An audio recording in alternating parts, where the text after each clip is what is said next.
Hi guys, it's Granger again, and as in the previous video you saw, we edited this photo and I showed you all the non-destructive layers and how they work. And now what I'm going to do is I'm actually going to take you through step by step on how I edit this and keep it non-destructive so that we can go back and change anything. And you'll see firstly my file up here is TIFF, and you can see my settings showed 800 settings, f1.8 at 200 mils at 200 ISO with a 45 mil on the Olympus EM1. Fantastic little camera. But with the Olympus now, I'll pull all my images through Olympus Viewer and I'll convert them through to a TIFF file. And that TIFF file gives me a 16-bit resolution at 80 megabytes per file, which is a really large file, a lot of information.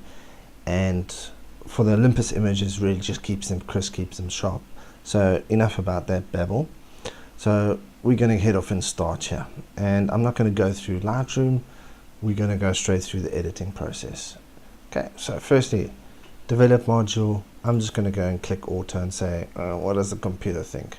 Yeah, it's not too bad. But what I've done is I've created an action here. That's my preset, and it sets my contrast to 30, highlights to -30, shadows to 30. You think I've got a thing about 30s. White to -15, blacks to -30, and then the only other changes I've made is given this some curves here, a nice S shape, just nicely here, just to give me a nice balance between highlights and shadows. And it gives me a very uncontrasted image because I like to do a lot of my contrasted work in Photoshop. So if I was just editing, retouching this simply in Lightroom, I wouldn't be using these settings as such. So okay, that's good. I want it to be a bit warmer though, so I'm going to take it, I'm going to warm it up a bit. That looks better. Okay, now you'll see there's no temperature information here. That's because I'm using a TIFF file, and I did all my white balance correction and everything in Lightroom, but I just see that I want this image a bit raw, a bit warmer.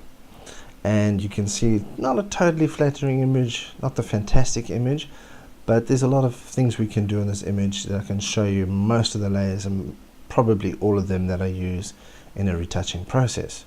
So we can already see here there's a distracting spot there, this branch, these two branches here. I'm going to want to bring back some detail on this dress, soften her skin, dodge and burn her skin a bit, lighten the inside of those eyes because it was a really overcast day.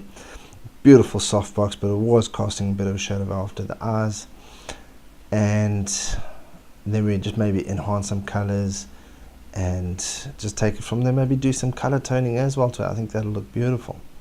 Okay, so all we're going to do now, head off straight into Photoshop. So we're going to go edit, open a smart object in Photoshop, and there we go, straight into Photoshop. Now I was already busy with one here, so we'll close that one off and we'll resize it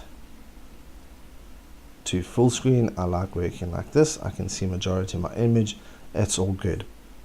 Okay, so first thing you notice, this image is a smart object, and that's the way I like it, because I can then go double click back in it, go to camera raw, and wait, and I needed to change something, bring shadows, contrast down or something like that, retouch it in there or just tweak it in there and bring it back in. There we go. So essential, number one, working on raw, and number two, you're working on smart objects.